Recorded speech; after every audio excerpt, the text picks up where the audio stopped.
नमस्कार मित्रों, क्या नितिन गडकरी भारत के अगले प्रधानमंत्री बन सकते हैं? हाँ जी हाँ, राजनीतिक क्षेत्र में इस प्रकार की बातें चल रही है कि भारतीय जनता पार्टी का अगला प्रधानमंत्री शायद नितिन गडकरी हो सकते हैं। आप जानते हैं कि नितिन गडकरी का लगातार 10 साल का कार्यकाल बगैर विवादों भरा रहा है, लेकिन उनके कामकाज का विश्लेषण किया जाए तो उन्होंने अपना काम बेहतरीन करने की कोशिश की है। कम से कम अपना प्रस्तुतिकरण बहुत अच्छा रखा है। इसके प्रस्तुतिकरण के कारण भारतीय जनता पार्टी के अलावा विपक्ष भी उनकी बातों का कायल है, क्योंकि भारतीय जनता पार्टी में सभी नेताओं में लगभग थोड़े अक्लमंद नेता के रूप में उन्हें देखा जाता है। वो एक तरफ जहाँ पार्टी के लिए खतरे हैं उनसे अवगत कराते रहते हैं, वहीं दूसरी तरफ विपक्ष को भी उनकी कमजोरियां दिखाते रहते हैं और इस प्रकार से एक तटस्थ भूमिका की बात करते हैं।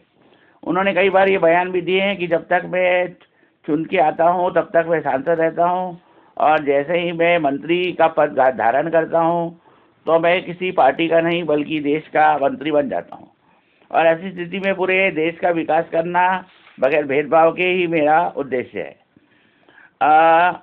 तो इस प्रकार से नागरिकों के और सभी क्षेत्रों के हक को सुरक्षित रखने के लिए वो काम करते हैं। मेरा चैनल भी आपको जागरूक करने के लिए काम कर रहा है, तो ऐसी परिस्थिति में आपको भी मेरे चैनल को लाइक करना चाहिए। नितिन गडकरी ने कई बार बातों बातों में ये भी बताने की कोशिश की है कि पार्टी में लोकतंत्र कमज़ोर हुआ है। हालांकि वो खुल के इसके बारे में बोलने से डरते हैं, क्योंकि उन्हें लगता है कि कहीं पार्टी उनके खिलाफ किसी प्रकार की कोई कार्रवाई ना कर दे।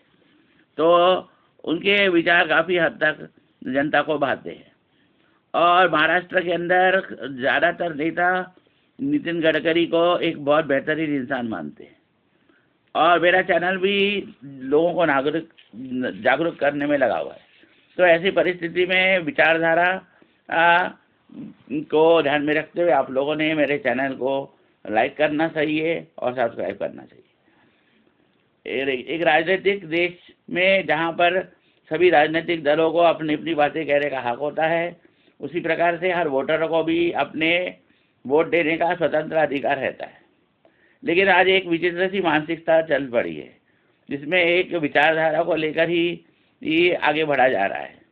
तो आप समझ सकते हैं कि किस प्रकार से ये सरकार जनता को और वोटरों को प्रभावित करने की कोशिश करती है। इस बात को लेकर भी नितिन गडकरी ने कई बार उंगली उठाई है। उन्होंने ये भी साफ कहा है कि अगर जनता आपको चुनकर भेजती है तो जनता के काम करने के प्रति आपका उत्तरदायित्व है। सिर्फ खोखली बातें करके और अपना प्रचार तंत्र चलाकर आप चुनाव तो जीत सकते हैं, लेकिन जनता के दिल को नहीं जीत सकते। और लंबे समय तक अगर आपको सत्ता में रहना है तो इस बात का ध्यान रखना पड़ेगा कि आप जिस क्षेत्र से आ रहे हैं उसका काम करने के साथ साथ अगर आप मंत्री बन गए हैं तो अन्य क्षेत्रों का भी काम आपको करना पड़ेगा, और सभी नेताओं के साथ और सभी पार्टियों के साथ सामंजस्य बना के ये लोकतांत्रिक तरीके से चलना पड़ेगा। तो आप समझ रहे हैं कि उनकी बातों में क्या निहित उद्देश्य है।